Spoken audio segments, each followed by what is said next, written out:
Hello, it's Coach Joe, your English coach. Alors, je vous parle très rapidement de qui je suis, également du rôle que l'anglais a joué dans ma vie et continue de jouer dans ma vie jusqu'à présent. Alors, je suis né à Lomé au Togo le 24 décembre 1979. Donc, j'ai grandi à Lomé, j'ai fait mes études à Lomé et en 2001, je suis parti aux États-Unis. Mais bien avant cela, dans les années 96-97, je me suis véritablement intéressé à l'anglais au point où j'ai même été élu président du club d'anglais de mon lycée pendant 2 ans d'affilée. Alors, lorsque je partais aux États-Unis en 2001, mon niveau d'anglais était estimé à environ intermédiaire avancé, ce qui m'a permis de commencer immédiatement mes études en finance, littéralement en anglais. C'est extrêmement rare de commencer vos études aux États-Unis en anglais lorsque vous venez d'un pays francophone, parce qu'il faut normalement passer un test de mise à niveau, c'est-à-dire le test de ESL, English as a Second Language.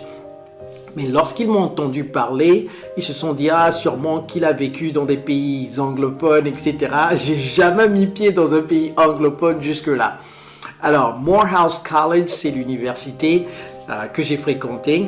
Et pour vous donner une idée, Morehouse College a été élu en ce temps-là, en 2001. C'était la première université noire américaine au monde.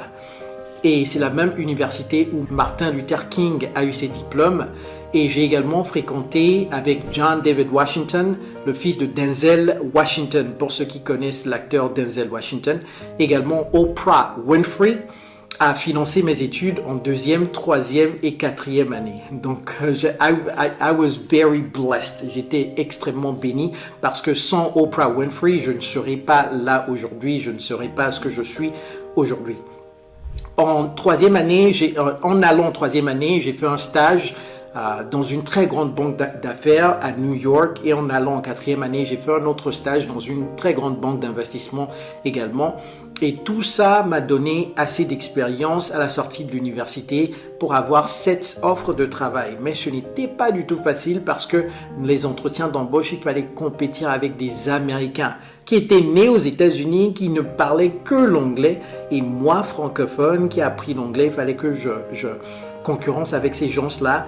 Et j'ai finalement pu obtenir 7 offres de travail. Également, ça m'a aidé énormément de pouvoir graduer à top de ma classe, c'est-à-dire 4e sur plus de 400 personnes. Donc, je vais vous dire, lorsque vous êtes sur les bancs d'école, pour ceux qui sont toujours sur les bancs d'école, il faut travailler dur parce que ça pèse également dans la balance lorsque vos employeurs vont faire le choix sur ceux qu'ils vont choisir. Ce n'est pas uniquement que l'anglais, mais l'anglais m'a véritablement aidé. Alors, j'ai commencé ma carrière à Morgan Stanley, une des plus grandes banques d'investissement au monde. Et ma première année, j'ai touché près de 100 000 euros. Donc, juste pour vous dire que ce n'était pas un petit travail, mais je bossais, je charbonnais tous les jours de la semaine, 15 à 18 heures. Mais tout ça m'a inculqué un certain work ethic et également une certaine expérience au point où en 2007, j'ai décidé de quitter la banque d'investissement pour travailler dans un fonds de gestion de capitaux financiers propres. Également, ces entretiens n'étaient pas du tout faciles. J'ai fait plus de 40 entretiens et finalement, j'ai obtenu le job de mes rêves où on était 6 à gérer plus de 2 milliards de dollars. J'ai fait ça pendant environ 7 ans et en 2014, j'ai quitté le fonds de gestion de capitaux financiers propres et pour me mettre à mon propre compte. Donc, j'ai lancé une société d'achat et d'épicerie en ligne à New York, à Manhattan, et j'ai employé plein d'Américains pour travailler pour moi. Donc, ce qu'on faisait, c'est littéralement, lorsque les gens ne voulaient pas aller au supermarché, on avait un site, j'avais mis en place un site web où vous pouvez choisir tout ce que vous voulez, bananes, pommes de terre, tout ce que vous voulez, du lait. Et on avait des Américains qui étaient dans des supermarchés à Manhattan, qui faisaient les achats et faisaient la livraison en moins de 2 heures de temps. Donc, c'était la logistique pure et dure. Et j'ai pu faire cela également grâce à l'anglais pour embaucher non seulement des Américains, mais également pour aller chez des investisseurs afin de lever des dizaines de milliers de dollars. Donc l'anglais a été un très grand atout pour moi. En 2018, j'ai lancé Kojo English parce que la raison pour laquelle j'ai lancé Kojo English, en fait, c'est quoi? C'est parce que je voyais tellement d'Africains qui venaient aux États-Unis et qui travaillaient, qui faisaient de petits jobs parce que tout simplement, ils ne pouvaient pas très bien s'exprimer. Ils avaient de très grands diplômes, des masters, des PhD, mais ils faisaient dans les 7-Eleven, si vous connaissez, c'est de petits établissements et de petits supermarchés, ils faisaient le Uber et tout ça. Je ne dis pas qu'il ne faut pas faire Uber, non. Mais je dis que si vous avez un master ou un PhD, il faut travailler dans des endroits qui valent le PhD ou le master's. Donc j'ai vu tout ça et je me suis dit, waouh! L'anglais était le dénominateur commun de ces gens-là qui venaient et qui travaillaient, qui faisaient des jobs qui étaient en dessous de leur valeur. Donc je me suis dit que je vais finalement aider ces gens-là et j'ai lancé Kojo English.